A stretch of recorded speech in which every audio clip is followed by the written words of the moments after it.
Assalamualaikum warahmatullahi wabarakatuh. Today we are from Group 11 to present about adjustment policy. First, introduction. First point is priority on internal balance. What is internal balance? Internal balance, second, external balance should be given attention. External balance should be given attention because it refers to a stable balance of payment, especially in export and import of foreign exchange reserve. It is important because big trade deficit and heavy borrowing from other countries may lead to debt problem. After that, we move to the macroeconomic objective. There's 6 different criteria, which is full employment, price stability, external balance, economic growth, equal distribution of income, and environmental protection. For the third one, external balance, we have 3 different things, which is expenditure changing policy, expenditure switching policy, and direct control, which we will move next.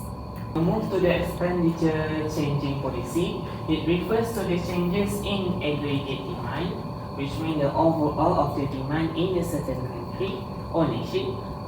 We use the fiscal policy and monetary policy to overcome the deficit or surplus in balance of payment (BOP). So we have 2 different types, which is first is contractionary fiscal policy and marginal policy. What did it do? So first we have the contractionary fiscal policy, which we will decrease the government spending and increase the tax to lessen the domestic production and income, hence import will decrease.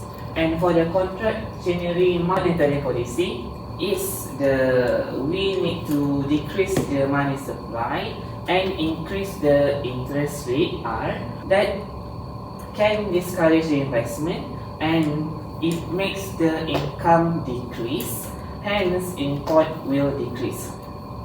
So in conclusion, as the interest rate are increased, it encourages the capital inflow. It can help in correct the inequilibrium to achieve a certain point. And then for the implement expansionary, our goal to increase our import. Unlike contractionary, we want to decrease it. We want to make it down. So there's 2 different types, which is expansionary fiscal policy, which we will increase the government spending and also less the tax to increase the domestic production and income. Hence, import will increase. And expansionary monetary policy, which we will increase the money supply and decrease the interest rate in the bank that can encourage investment. Hence, import will increase. So in conclusion, as our R, which is the interest rate, decrease, it encourages the capital outflow. Please go outside. It can help in reduce the surplus in bank already. Right, next we move to the next topic, sub-population expenditure switching policy. This policy refers to change in AD. What is AD? AD is aggregate demand that help a country address problem in its balance of payment. To achieve this, government may use tools such as fiscal policy and monetary policy to overcome deficit or surplus in balance of payment. There are 2 main tools under this policy. The first one is devaluation and the second one is revaluation. Devaluation, this is involves lowering the value of the country currency, which makes export cheaper and import more expensive. As a result, people buy more local product, and this can help reduce the trade deficit. The second one is revaluation. So this is the opposite of devaluation. The currency value is increased, making import cheaper and export more expensive. This can help reduce the surplus in BOP, which is balance of payment. In summary, expenditures reaching policy are designed to shift consumer and business spending between domestic and foreign goods in order to stabilize the country trade balance. Now, let's move on to the third category of adjustment policies, which is direct control.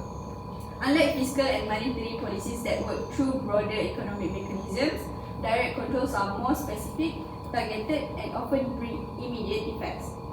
Governments usually turn to direct controls when other tools are not working fast enough or during times of serious economic imbalance. The main goals of direct controls are: first, to manage balance of payment problems; second, to protect domestic industries; and lastly, to maintain both internal and external stability. These are three main types of direct control, which is the first one is trade control, exchange control, and other temporary measures. Let's begin with trade control. These are government actions to regulate the flow of goods and services across borders.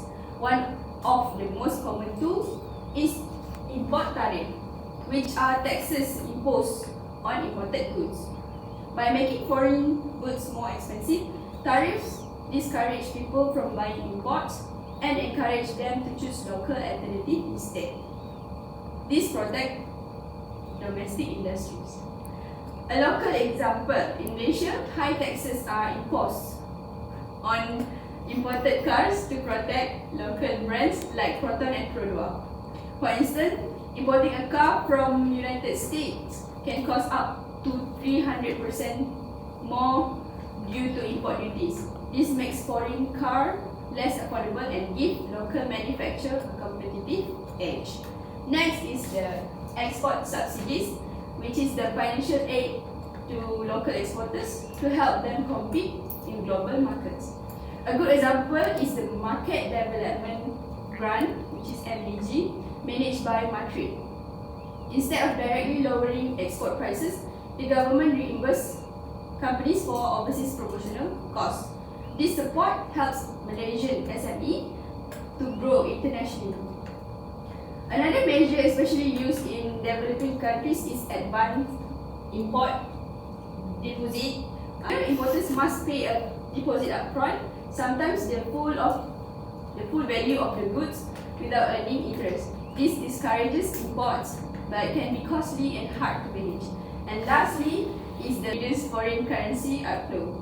Some governments restrict foreign travel spending, including limits on how much currency a person can exchange for holiday abroad.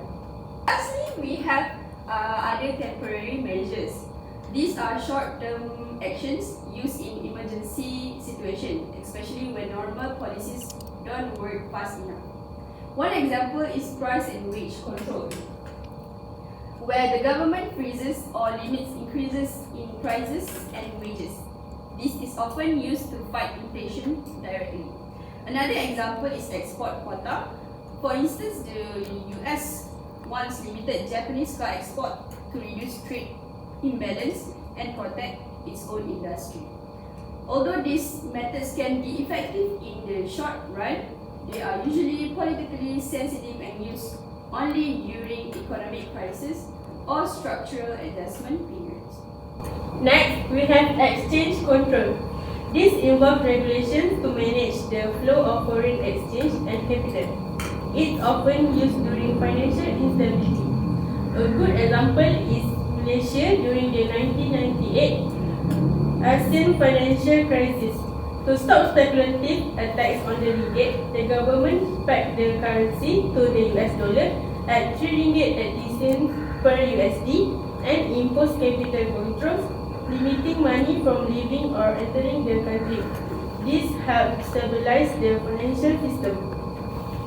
Other tools that include two-tier foreign exchange market and multiple exchange rate. Two-tier foreign exchange market, where one rate is used for trade and another for capital transactions. Countries like France, Belgium, and Italy have used this method. multiple exchange rate, where luxury goods are given a higher exchange rate and essential goods get a lower one. In some cases, governments even require all foreign currency earnings to be surrendered to central authorities. While effective, this may lead to black markets and corruption. To conclude, managing both internal stability like full employment and stable prices and external stability like balanced trade and a stable currency is challenging in an open economy. Adjustment policies help address these issues through three main approaches. First, expenditure changing policies, control over demand using fiscal and monetary tools. Second, expenditure switching policies, shift consumption from foreign to domestic goods through currency diminution or trade measures. And lastly, direct controls like tariffs and quotas are used for immediate intervention when other tools are too slow or ineffective. Each policy has its strengths and limitations, but they work best when used together. By applying the right mix of these tools, countries can better respond to global shocks, stabilize their economy, and maintain a healthy trade position. Ultimately, understanding how these policies work is essential for long-term economic stability in today's interconnected world. Conclusion, there is three different type of changing policy that we learn in this chapter 11. For the external balance, we have expenditure changing policy, expenditure switching policy, and direct control. Hopefully, our presentation will be useful for the future and the audience will learn from this video. And that's all from us, from our group 11, and thank you so much for watching. Don't forget to share this video to your friends or maybe colleagues so this video will be useful to them.